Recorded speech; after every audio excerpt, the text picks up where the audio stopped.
I told Jane too, absolutely no pictures. All right, everybody, I want to get started so that Ellis has his a lot of time. So I am just beyond excited that we have Ellis here this weekend. It couldn't be more perfect a fit, and we're very grateful that he took the time to be here for panels today as well.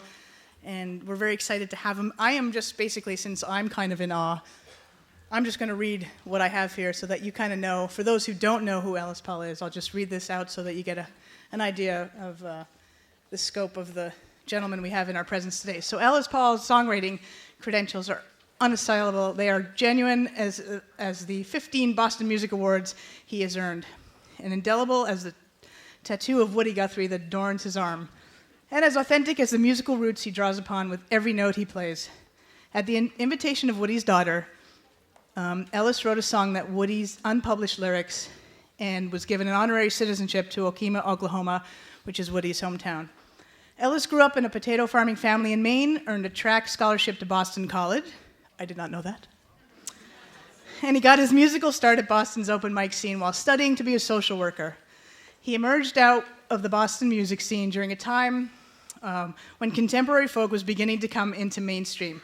It was a time and a place that nurtured some of the country's top singer-songwriters, like Martin Sexton, Patty Griffin, Dar Williams, to name a few. Ellis was one of its more memorable exponents, and he earned his place in the national map with 20-plus years of playing to 150 to 200 shows annually. He has 19 releases, a documentary film, a book of poems, short stories, and children's book projects to his credit.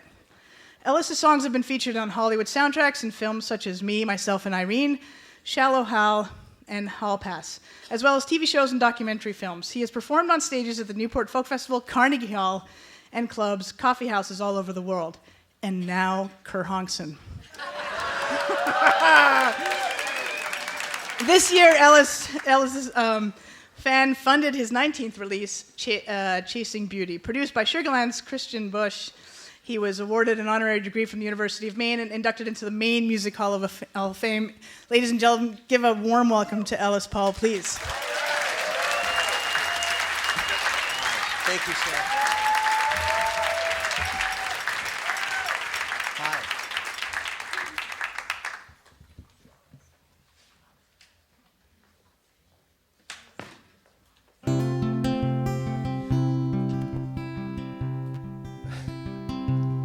Ain't no Jesus, never saved a soul, never walked on water except ice and snow.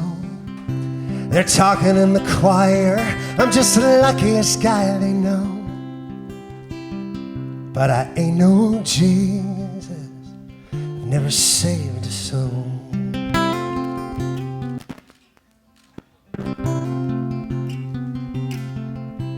I ain't no Buddha, oh, I struggle with wrong from right. I ain't no Prince of Peace, I've hit the floor in a good bar fight. Ask forgiveness on Sunday, asking for trouble Saturday night. I ain't no Buddha, oh, I struggle with wrong from right. No, I can't walk on water, can't part the sea. The only miracle that I've seen is you walking down the aisle of me. No, I can't talk to God, I ain't divine. The only miracle that I've seen is I can call you mine.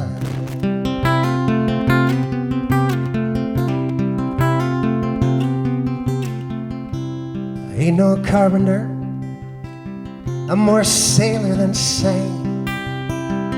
Put a hammer on a thumbnail, swear so loud that close heaven's gate. But I built you a four-post bed now, darling, don't make me wait. I ain't no carpenter, I'm more sailor than sane. No, I can't walk on water, can't part the sea. The only miracle that I've seen is you walking down the aisle of me. No, I can't talk to God. I ain't divine. The only miracle that I've seen is I can call you mine.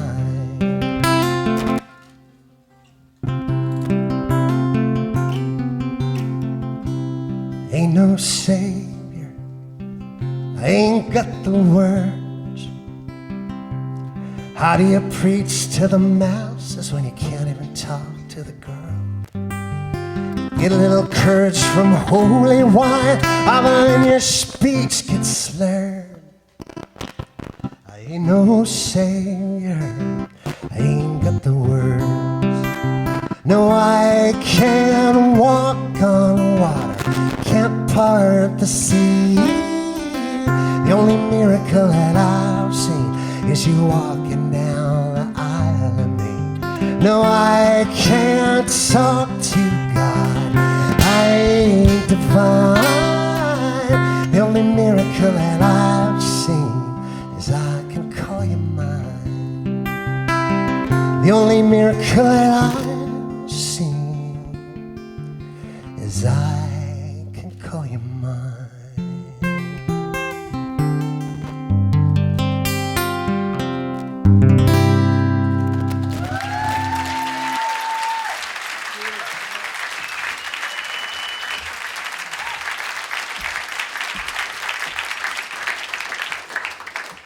I'm so happy to be here. I want to thank Diane and Cheryl and everybody from NERFA for letting me speak. I am a working class musician. And, you know, it'd be great to have Graham Nash or Springsteen up here talking to y'all, but I don't know that their stories would resonate in the ways that mine might, because I am who you are, and I am in this community, and they are above it in a way. So I feel very fortunate to share my story with you, and I do hope it resonates. I want to talk about basically where I've come from and why it worked for me. I've done 5,000 shows in my lifetime. That's a lot of shows. I did 165 shows. This is the reason why I'm so hoarse. 30 years ago, I was given a guitar by a woman named Allison Higgins. I was seeing her sister. We broke up. She knew I was heartbroken, and she gave me her guitar because she knew it would work. I took it down to college, and I learned 3 chords, C, an F with the bar, G, and I learned every song that would fall into those comfortably. And I played and played, and I annoyed everybody that lived with me at the time, but there was something about it, and I knew that I wanted to make this my life story.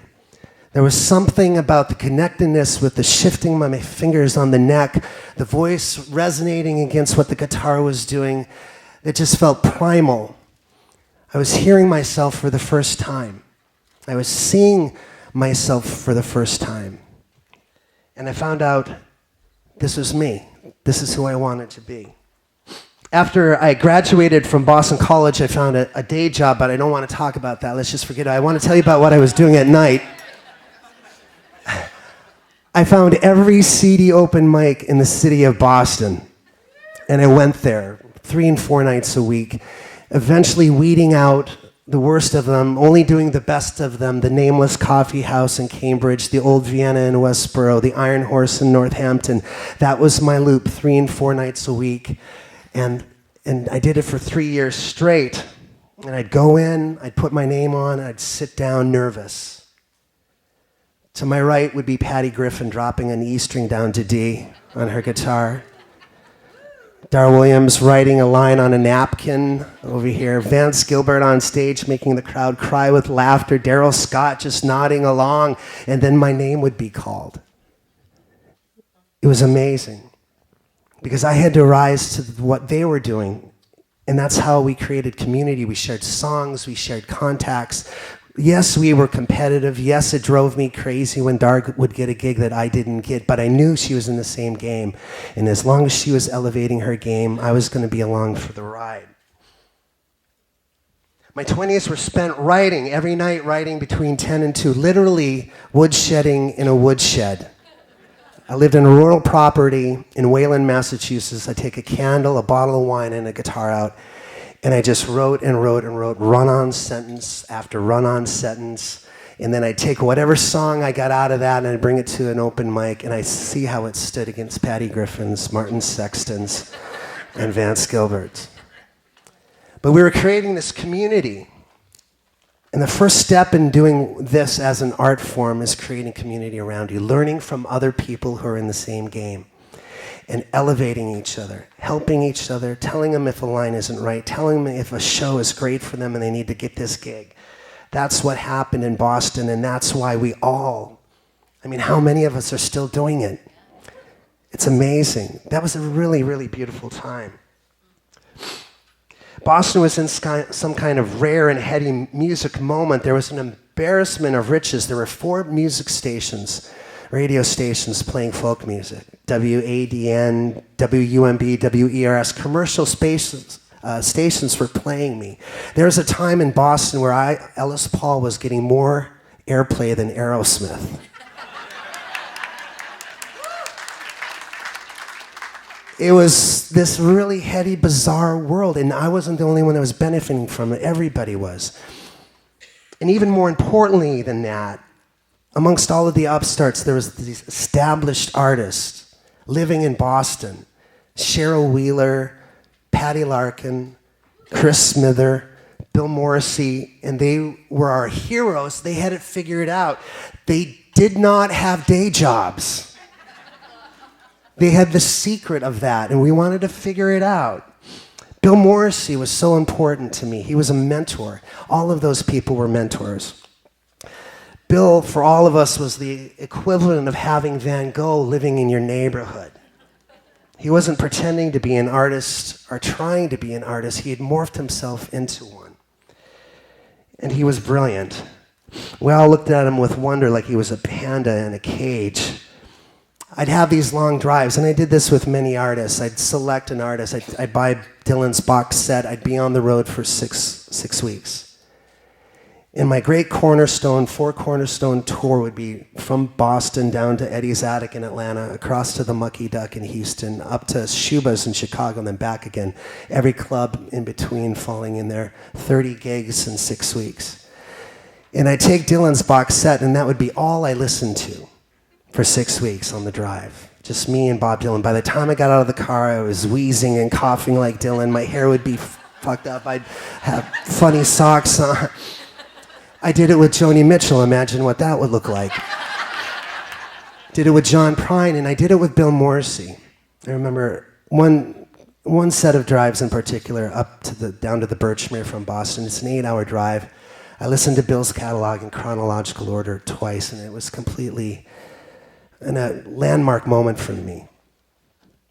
And Bill came out to the shows. He came out to my shows, and he asked if he could produce my record. I couldn't believe it came out of his mouth, and I said, I'd love to, and he didn't get paid for it. And I said, I wanted to do more for him. And he said he was repaying a favor that Dave Van Ronk did for him. Give him a round.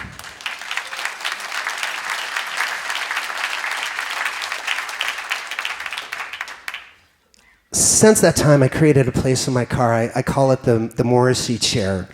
And if you know me, you know I'm hauling opening acts all over the country. I adopt them for a year or two. I try and get them up off the ground, introduce them to my audiences in the string of clubs that I played. Anja Duvacot, Seth Clear, Rebecca Loby, Peyton Tochterman, numerous other people. And I do it in Bill's honor because he did it for me. And that mentoring was really important.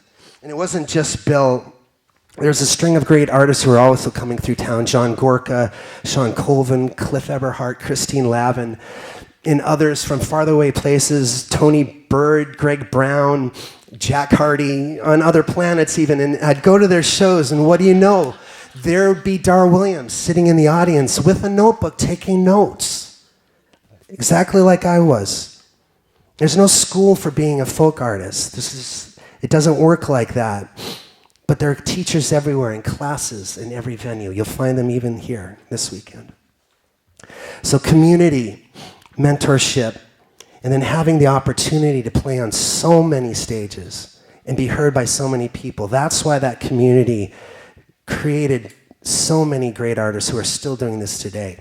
And you might not get Boston in your career, but if you're young, you can build it around you. You can live in Poughkeepsie and gather people in your home once a week and share songs and tell the stories that you made from the road and the gigs that you laid. And that's the way you create community. And you can find mentors. They are here right now, right in front of us.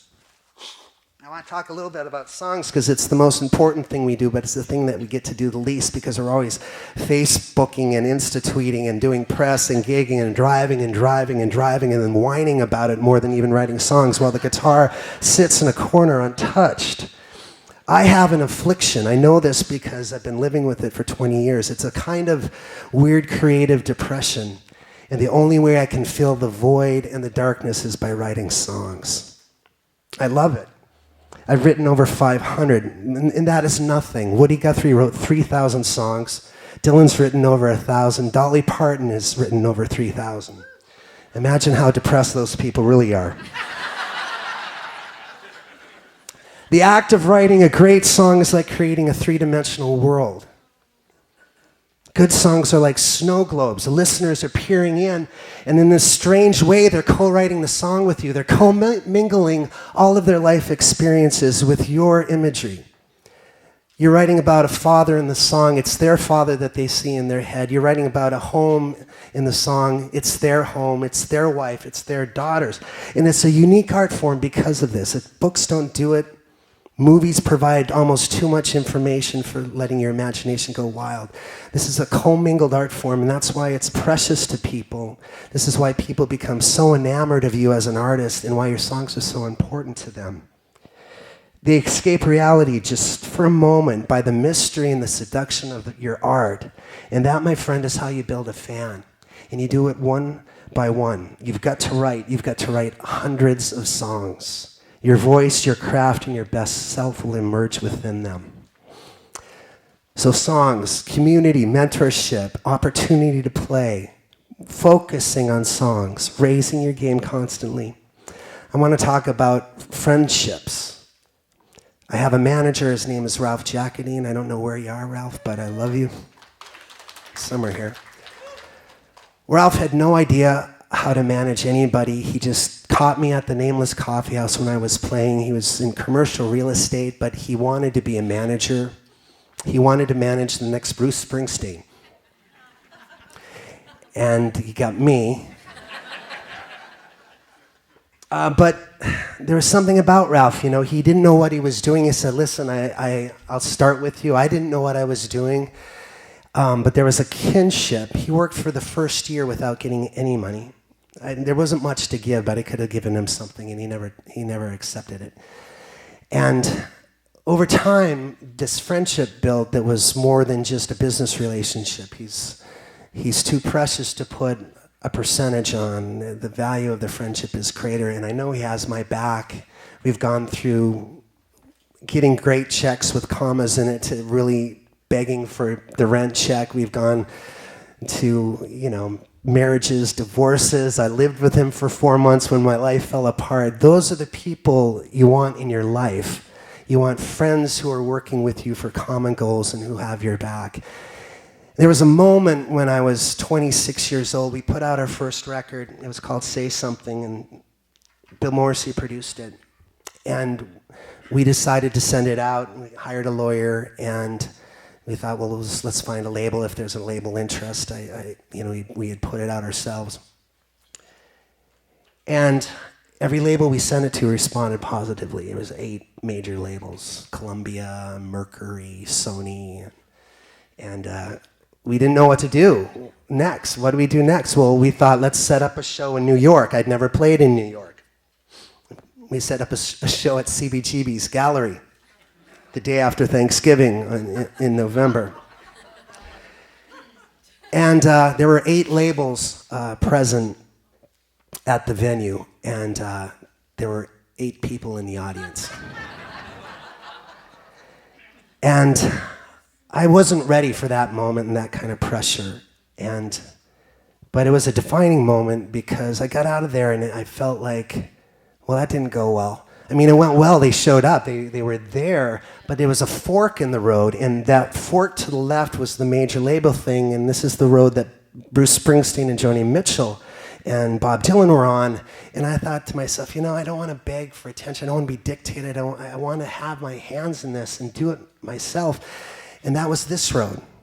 And that's the road I'm on, and that's the road you're on now, because the major labels don't matter anymore. The power is gone from their hands, and it doesn't matter. So Ralph and I went home on that drive, and I was like, how do we do this without them? And we determined that you do it by creating a team of friends, and real friends. You don't want to get signed to any company. You don't want to hire anybody to do. You don't want to hire a publicist for $10,000 who really is a friend of the check you're writing. You want to hire somebody that loves you that would do it for free. And that's the crowd of people that we've hired over the years. David Tamulevich from Fleming Tamulevich at the time. It took a while to get their attention. They kept on saying no, but we were persistent. After 3 or 4 years of doing this, myself with Ralph, and we were doing 100 gigs a year. I was making about 100,000 as a gross. And that was enough for them to be able to slide over to us and say, yes, we have room, we like your art, and we can find room for you because we can afford you. But there was somebody in the office that I knew was a huge fan of mine, and I knew David was a fan of mine, and I have been with Fleming artists now for the entire course of my career, which is amazing. Most of those 5,000 gigs were booked by them and will be hopefully for the rest of my life. And there was the friends that I met along the way. Vance Gilbert, who's an incredible friend of mine. It's still with weekly conversations with this man just to see what complaint I have that he would listen to and sound out, and vice versa. We set up these peer groups, and you do. Oh, you do. Trust me. CSAC was the performing rights organization I aligned with. Linda Lawrence, who is here tonight, they gave me an advance of $500 a month. And because of that advance, I could be on the road and pay my rent. It was just this safety net, and they can't do it for everybody, but she knew a little bit would help me out. And I've been with her because of that for 25 years. So she's also an amazing friend. And then people like Christian Bush. Whoever you're sitting by right next to you right now could be a Christian Bush. I travel and live amongst very creative people. Christian was 21 and he was sort of an intern at Eddie's attic. He was rummaging through a box of cassettes. He found my cassette album and he booked me at Eddie's attic because Eddie just was too overwhelmed. He couldn't do it, so he had Christian do it. I came through town, I met Christian, we became fast friends, wrote together. I slept at his place when he was there. He slept at mine when he's running through Boston with his own band. And eventually, he became a country star. He sold 10 million records. He has a couple Grammys on his shelf. And he produced my last album, and he's recorded with Sugarland a few of my songs. And these people, these heartfelt friendships where they have your back, the only thing I can think that I did for Christian outside of just a proper friendship was I gave his demo to friends of mine at Universal, and it helped start a bidding war for Sugarland. It helped get them a really remarkable record deal with another label. But these people in our lives, you meet them when you're 20. They're creative people. They're book writers. They're poets. They're painters. They're movie makers. And they become very, very influential in what happens in your career over time.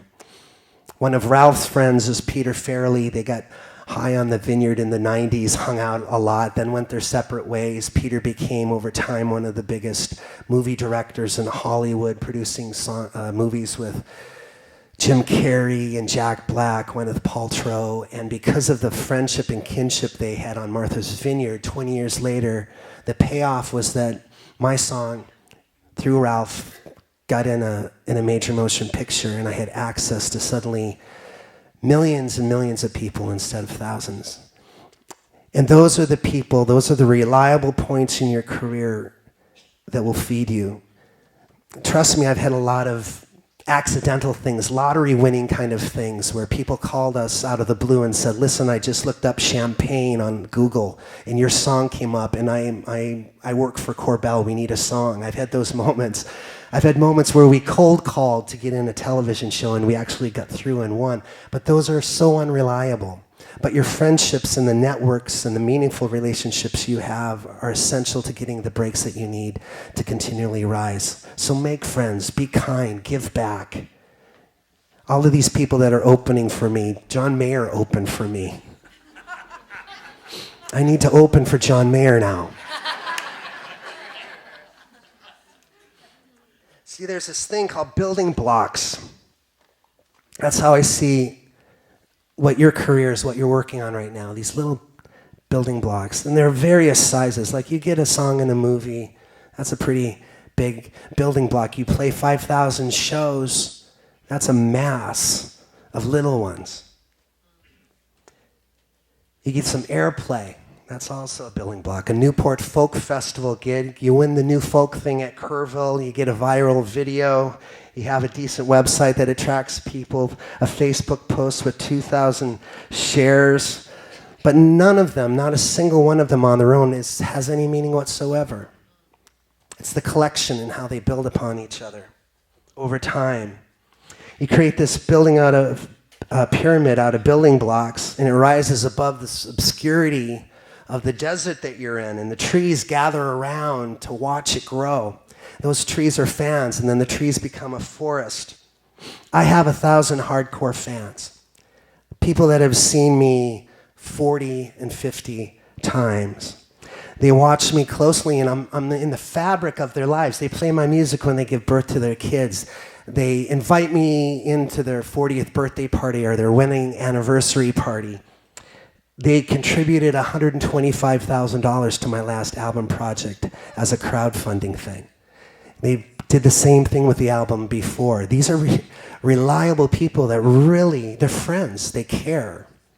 And they've made a complete difference.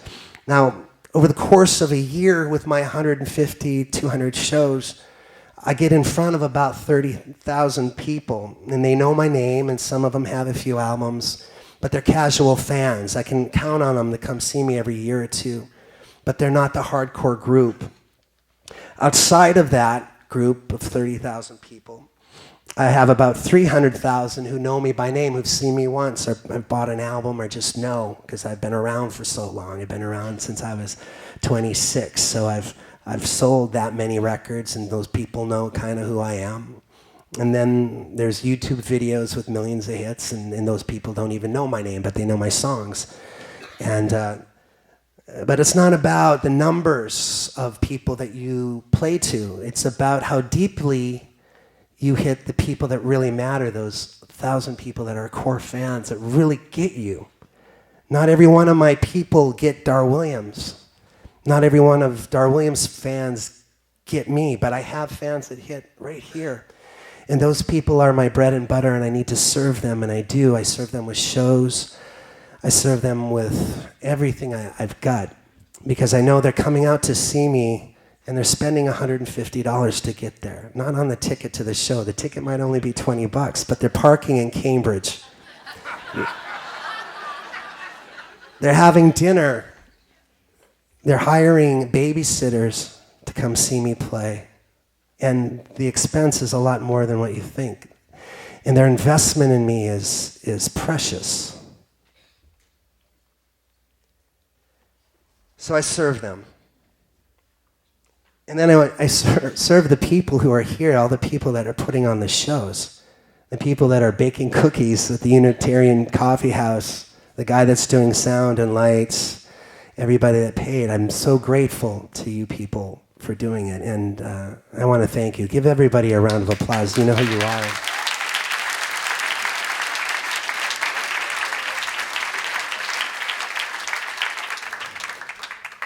And then there's a song, so I'm going to keep writing. It's likely the world doesn't need another Ellis Paul song. I've got 500. I've put out 20 albums. They don't even need another Ellis Paul album. But I do. I need to keep on writing. I need to keep on putting them out until I die. And it's not about discovering that I'm Bruce Springsteen. It's reinvesting in my art, in my community, in my friends, and writing and writing and writing and discovering who I am with every song. Thank you, folks.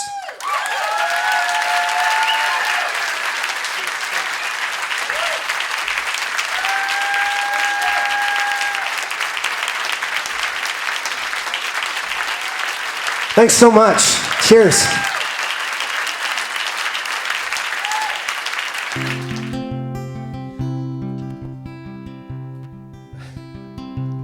I ain't no Jesus, never saved a soul, never walked on water except ice and snow.